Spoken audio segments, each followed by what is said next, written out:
It's the Joe Show. The Joe Show! Today is a crazy day. We've had a weekend of riots and protests all across the U.S. in solidarity and support of Black Lives Matter. It's all over the news. I'm not going to cover it here. If you want to know about it, just Google it or watch my other video on it. It's crazy. It's Monday. We wake up. We're thinking that we're just going to see some more protests. And who enters the ring? Anonymous enters the ring. They're back. The hacktivist group Anonymous, who... if you piss off the internet enough, Anonymous will come after you. They will leak your secrets. They'll find your secrets. They'll hack your servers. They'll dump it for everyone to see. They are not a group that I would want to trifle with. But they are back. It was crazy what they did in one night. Anonymous, Donald Trump, and Naomi Campbell named an Epstein ring. The online hackers known as Anonymous have hit back along with the George Floyd protesters, revealing that what they call the little black book of Jeffrey Epstein. Now, I will say, after doing a bunch of research on this already, because I've kind of dug into it, some of this information is old and it's just kind of resurfacing, but it's still a wild time for this to be popping up during all the civil unrest. It almost feels like a distraction from the conversation of civil rights. But because it happened, I'm going to go over it here. It's nuts. Anonymous on the offensive. A few hours after the Anonymous video hit the internet, the cyber activists exposed a relationship of renowned personalities with the Jeffrey Epstein child trafficking network. These names included people like Ivanka and Ivana Trump, Naomi Campbell, Chris Evans, not Captain America, Mick Jagger, and Will Smith, just to name a few. These are big names. I wouldn't want my name to be linked to any of this nonsense at all. The list with hundreds of names on it was uploaded through a file on their social media networks under the name The Little Black Book of Jeffrey Epstein. And in it, they exposed all the people who attended parties organized by Epstein, where it is said that he recruited the children of his sex ring. Yes, disgusting. Terrible, terrible, terrible. It's not good, but it is linked to lots and lots of celebrities. But with that said, I have to point out, just because somebody went to a party does not mean they were culpable in a child sex trafficking ring, that they had any idea that it was going on, or that they took part in it. But how does this relate to Donald Trump? So Anonymous's direct threat to Donald Trump. Although names such as Ivanka and Ivana Trump appear, the group of cyber activists also launched a direct attack against the President of the United States, Donald Trump, whose name has also appeared on the aforementioned list and has been accused of raping minors. He is also alleged to have a record on organized crime, a reason given for why he's being currently blackmailed by Russia, a country that has apparently all the necessary evidence against him. In this tweet, we see everything that Anonymous did last night. Anonymous hacked the Minneapolis PD website and took it down. That's the Minneapolis Police Department. They hacked the police radio and apparently were playing the song F the Police from NWA all night, so the cops couldn't communicate. Or polka.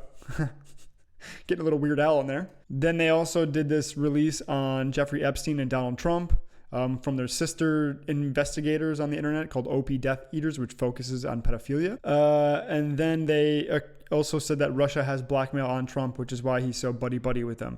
So these are pretty crazy accusations on Trump. If our leaders will actually react to it or even care about it remains to be known. But Anonymous, again, what part of their motto is we don't forget. So they will keep bringing this up. And if they don't like the response, they will keep leaking all the information that they have.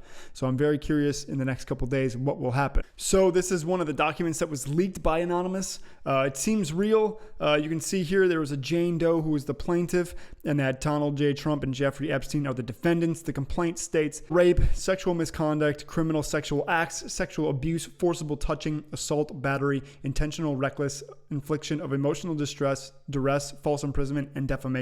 That is a lot of complaints and allegations in one place, which is pretty much held someone down and raped them and then lied about it and defamed their character. It says that the plaintiff is from California and the defendants, Trump and Epstein, are in New York.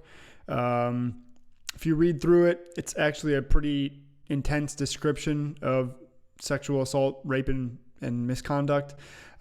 We can see here that it happened in the summer months of 1994.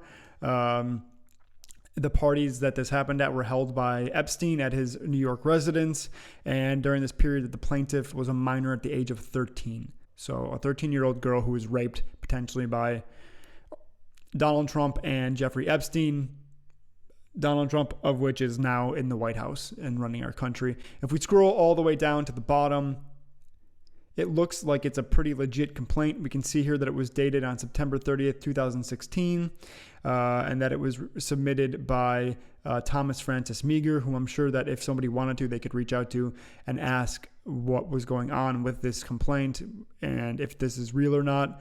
If this is true, I mean, how can we just sit by and let this person continue to run our country? I personally do not want a pedophile rapist running America. I don't think that's the best course of action. I mean, we can all get behind that, right? And meanwhile, instead of quelling the unrest in the nation and understanding the hurt and pain that a lot of the American people are feeling, he chose instead to turn off the lights of the White House and hide in the basement, aka the bunker, and act like no one was home to make the protesters go away. As we can see here, a dark White House, completely empty, earning Trump the nickname Bunker Boy. I love it. I think it's a great nickname for him. So I love that Anonymous is getting back on the internet and getting into hacktivist mode. I think that using the power of social media and the internet in this connected world is very, very, very just powerful. We all leave digital trails nowadays. So no matter what you're doing, we're leaving a digital trail, and a skilled enough hacker will find those tidbits and link them all together, connect the dots, and can expose you.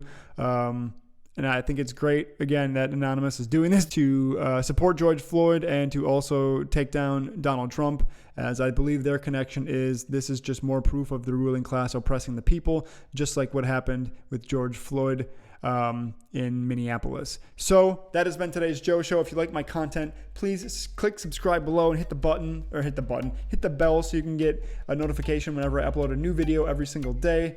Otherwise, in the meantime, read something good. This has been the Joe Show.